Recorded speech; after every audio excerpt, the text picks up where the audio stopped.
গত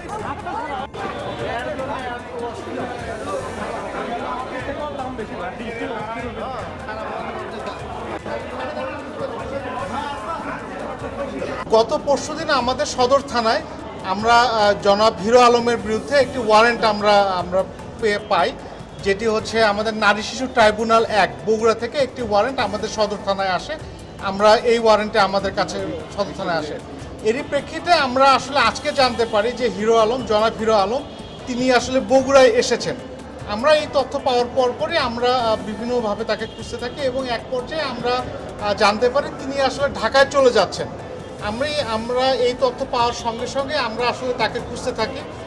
পরবর্তীতে আমরা তাকে মোবাইল তথ্য প্রযুক্তির সাহায্যে তার অবস্থান শনাক্ত করি এবং আমরা সদর থানার যে টিম, আমি নিজে সহ সদর থানার টিম সহ আমরা তাকে ধাওয়া করে আমরা শাহজাহানপুর থানার সামনে থেকে, অর্থাৎ ঢাকা বগুড়া হাইওয়ে, আমরা হাইওয়েতে ব্যারিকেড দিয়ে আমরা তার গাড়িটাকে আটক করি এবং তাকে গ্রেপ্তার করি। আর আমরা প্রাথমিকভাবে যেটুকু জেনেছি এই মামলাটি গত 1 বছর আগে এটি বগুড়ায় আদালতে এটি করা হয়েছিল।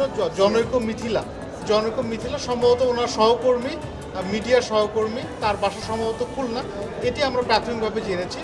এই মামলাটি পিবিআই তদন্ত করে। পিবিআই তদন্তের প্রেক্ষিতে গত ইয়াতে আমাদের এখানে থানায় একটি ওয়ারেন্ট আসে। ধন্যবাদ।